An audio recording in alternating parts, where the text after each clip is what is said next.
அடிக்க சொன்னாரு. சரி ஒரு 15 டேங்க் மட்டும் வாங்கிட்டு வந்து 1 மாசத்துக்கு முன்னாடி அடிச்சேங்க.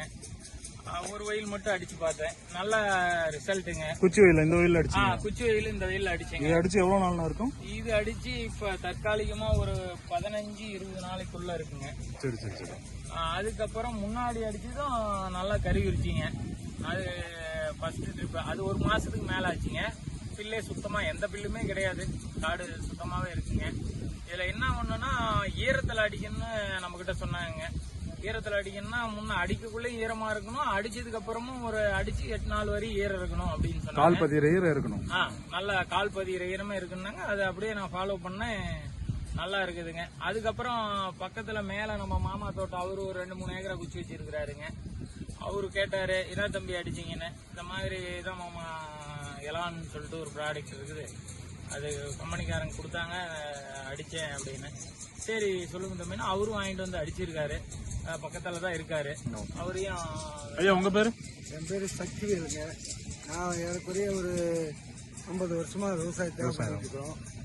ஒரு தம்பி நம்ம மாப்பிள்ளை வந்து கம்பெனி அருணை இந்த ஆக்ரோ போயிட்டு இந்த மாதிரி வாங்கிட்டு வந்து அடிச்சிருந்தாரு. நான் அப்படியே ஒரு தோட்டத்துக்கு வந்து பார்க்கும்போது கோரைக்குன்னு தனியாக மருந்து இருக்குது, எனக்கு கொடுத்தாங்க.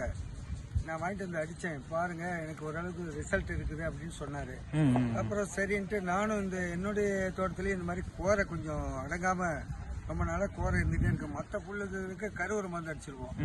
அந்த மாதிரி அடித்தாக்கா கோரை ஒரு 10 நாள் கழிச்சு மறுபடியும் அந்த கோரை இருந்தது அப்படியே வந்துடும். அதனால சரின்ட்டு ஒரு தோட்டத்தை பார்த்த உடனே எனக்கும் அது அடிக்கலாமான்னு தோணுச்சு. அப்புறம் கம்பெனிக்கு போனேன்.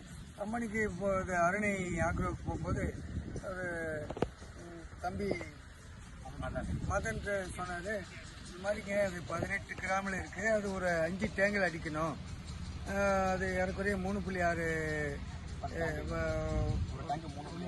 கிராம் போடணும், அது 5 டேங்காக அடிக்கணும், அது 18 கிராம் பேக்கெட் இருக்குது, சில்லறையில் 3 கிராம் ஒரு டேங்க் குறியது இருக்குது, அது 5 டேங்க் அடிக்கணும் அப்படின்னு சொன்னார். சரி நானும் வாங்கிட்டு வந்து அடித்தேன். ரொம்ப நல்லா இருக்குங்க. இது எங்களுக்கு இந்த குவாரியை அரெஸ்ட் பண்ணுறதுக்கு இது ஒரு உங்க பயனுள்ளதாக இருக்குது, யூஸ்ஃபுல்லாக இருக்குது. இனி வருங்காலத்தில் நாங்கள் இதை தான் அடிக்கணும்னு நாங்கள் முடிவு பண்ணி வச்சுருக்கோம். கண்டிப்பாக ரொம்ப நன்றி தம்பி. Okay, thanks.